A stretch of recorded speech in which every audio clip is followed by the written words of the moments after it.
live the rest of his time in the flesh to the lust of men, but to the will of the Most High. Can you read that one more time? Okay. This is 1 Peter 4:1. For as much then as Mashiach have suffered for us in the flesh, arm yourselves likewise with the same mind.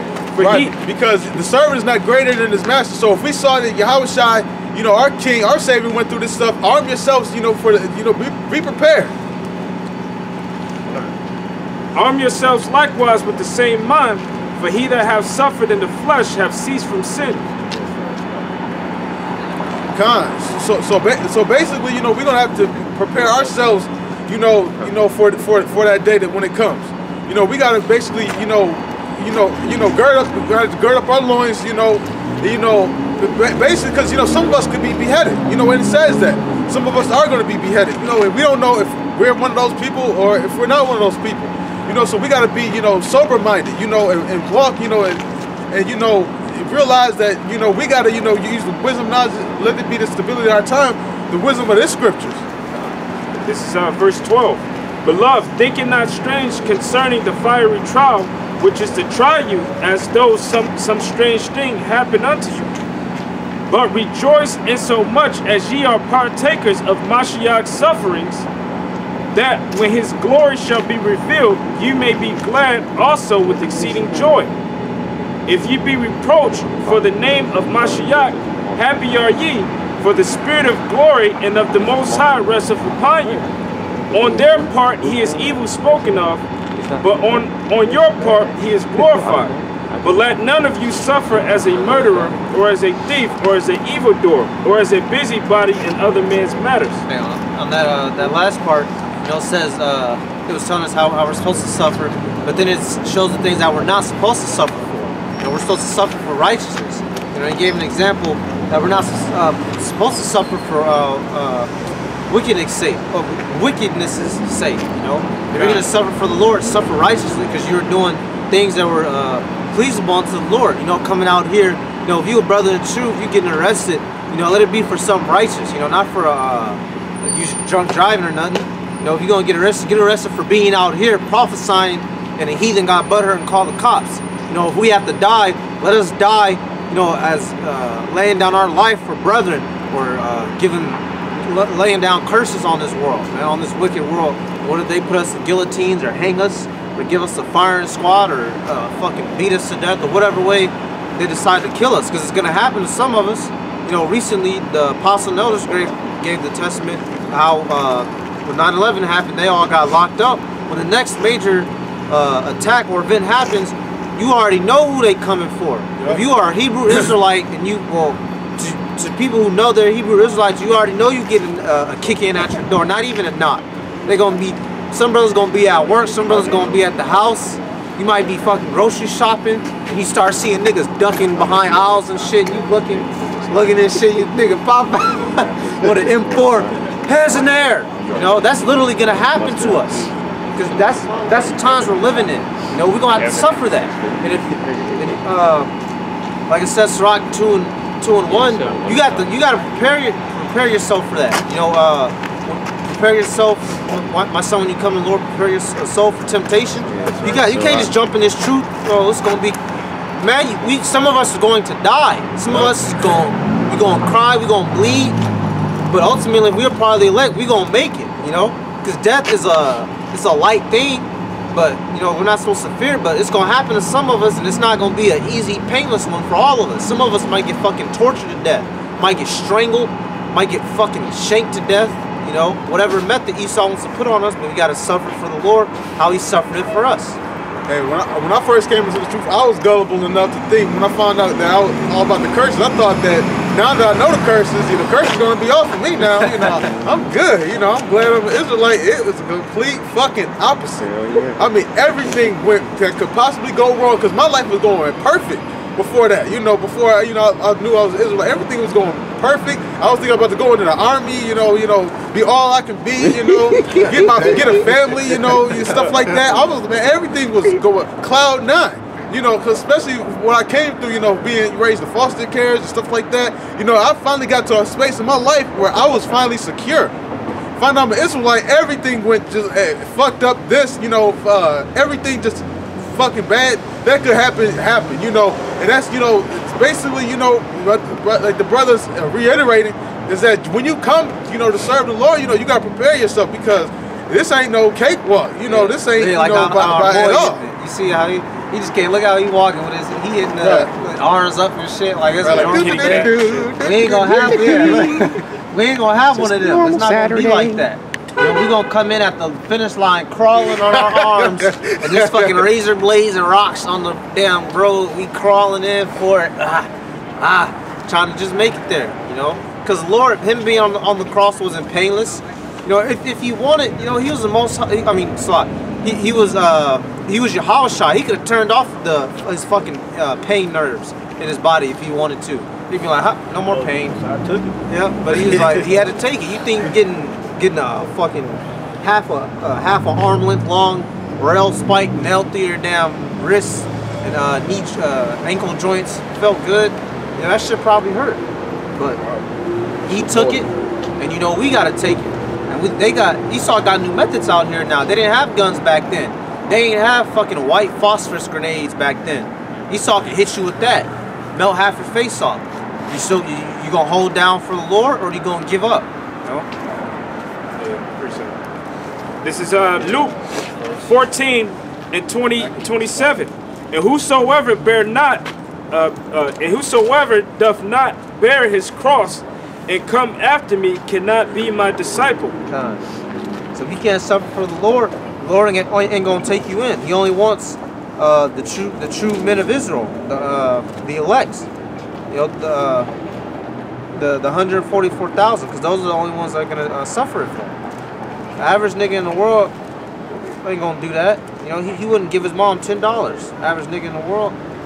Right, because basically, you know, we gotta, you know, we like I brought out in Revelation, Amos chapter 9 verse 11. You know, you know, the Most High is building up the tabernacle of David, and, you know, and we're basically being raised up again. You know, and here, you know, in the land of our captivity, we're being raised up. And, you know, and put it like it's like because we're prisoners, you know, and we're in the prison house with Egypt, you know, Babylon. Now, imagine, you know, you being in prison, because most people, they've been in prison long enough, you know, just like the brother mentioned, that brother was falsely put in prison for like 20 years, he finally got out. Most people, they get out of prison, they just happy just to be out. We got a spirit where we fucking pissed off that we been in this bitch. You know, when we pissed off at Esau, you know, for, you know, all the affliction that he's caused us. Go ahead. This is verse 28. For which of you, intending to build a tower, sitteth not down first and counteth the cost, whether he have sufficient to finish it? Lest haply, after he have laid the foundation and is not able to finish it, all that behold it begin to mock him, saying, this man began to build and was not able to finish it. So this is basically describing the person who came into the truth, didn't keep the faith, and eventually gave out, or letting it correlate to the later times. You know, you did all your building all the way up, you made it through the famines, race riots, and then you gonna give up and give up your faith in the Lord. You know, when we're almost out of here. I don't have to read more. It was just, okay. Well, yeah. Basically, you know, we gotta build our foundation. You know, we gotta build our foundation with concrete, not with sand. You know? This is 1 Maccabees chapter 5, verse 1. Now, when the nations round about heard that the altar was built and the sanctuary and the sanctuary renewed as before, it displeased them very much. All right, so what are we spiritually doing right now? We're basically building up, you know, the temple again. Go ahead. Verse 2. And the other nations are the heathens. You know, it displeased them, you know, when they found out that we were doing it. And here we are again, you know, spiritually we're building up this temple. Go ahead. Wherefore they thought to destroy the generation of Jacob that was among them. And as we said before, again, you know, this is when they go. The time of Jacob's trouble comes while we're trying to build up this nation. and thereupon they began to slay and destroy the people. Read that again. Wherefore they thought to destroy the generation of Jacob that was among them, and thereupon they began to slay and destroy the people. Right, that was basically like a mini time of Jacob's trouble right there. Go ahead. Verse 3. Flip over to it. Verse 3. Then Judas fought against the children of Esau in Idumea at Arabatani, because they besieged Israel, and he gave them a great overthrow and abated their courage and took their spoils. Read that one more time. I was a little distracted. Verse 3. Then Judas fought against the children of Esau in Idumea at Arabatane, because they besieged Israel, and he gave them a great overthrow and abated their courage. Right, so basically the Most High was basically with them, to fight against Esau, because they were trying to, basically, come up against us while we were building. Go ahead. Verse 4. Also he remembered the injury of the children of Bean, who had been a snare and an offense unto the people, and that they lay in wait for them in the ways. He shut them up therefore in the towers, and encamped against them, and destroyed them utterly, and burnt the towers of that place with fire, and all that were therein. And America's going to be burnt with fire again as well. Go ahead. Afterward he passed over to the children of Ammon, where he found a mighty power and much people, with Timotheus their captain. So he fought many battles with them, till at length they were discomfited before him, and he smote them. Right, so basically, this is, we're going to, just like in that time, we're going to come up against all these heathens again. Going from land to land, slaying. That's I think I brought it out earlier. Psalms 149:6. The praises Most High power be in their mouths and two-edged sword in their hands. That's what we're gonna be doing. That's what Judas and them was doing back then. They were literally on the battlefield, calling Yahweh, and then they murk off the heathen. That's what the elect are gonna be doing now. Very, very, very soon, in the immediate near future. Yeah, I got something. This is Revelations 11:11. And after 3 days and a half, the Spirit of life from the Most High entered into them, and they stood upon their feet, and great fear fell upon them which saw them. You go ahead and say. Yeah. I say what I was going to say. Basically, because by that Spirit of life entered back into us, that's what's helping us to rebuild the tabernacles of David. We're getting the sinews and the tendons and our joints back spiritually. We're getting fed up and built up spiritually first, so we have the foundation. So just like then, when the Most High allowed us to rebuild the temple, all of those heathen nations that was around us, they remember how we afflicted them and how we had them serving us. So great fear came upon them, and they tried to do whatever they can to stop us from building. Just how they're trying to do it now. They're sending up agents. They're have control oppositions that are set up. They're setting up false flag events and fake attacks. Like I believe that was in Chicago when they they destroyed the church and they spray painted "We're the Israelites." If somebody that's in the truth and they really follow the truth, they won't be spray painting on no building like that. They don't care about that, because spray painting on the building ain't gonna do nothing. So they're causing all of these fake things to happen because really they're in fear, and they want to justify reason to come up against us so that they can be justified in preventing us from building the tabernacles of David. And these devils were so fucking stupid to think that once they ran us out of our own homeland, to take us captive, that, they can't build the temple no more. They were over the Most High. They didn't know that this is a spiritual temple. Because didn't Yahweh Shai, when he said, I will destroy this temple, what did he say, 2 days, raise it up, or 3 days? No, in 3 days. In 3 days I will raise it up. But they thought, you know, at that time, you know, the Jews thought he was talking about, you know, what they say, it took him what, how many years? 46. 46 years to make. Right. He said it took 46 years to build this. You know, you're gonna build it up in 3 days. You know, they didn't know what he was really talking about. They thought he was blaspheming. That's why he always got on their head, because they was like simple. They kept acting simple and shit all the time. And that get on your nerves too, when you know it, because it's like the most curious people be the simplest, dumbest people.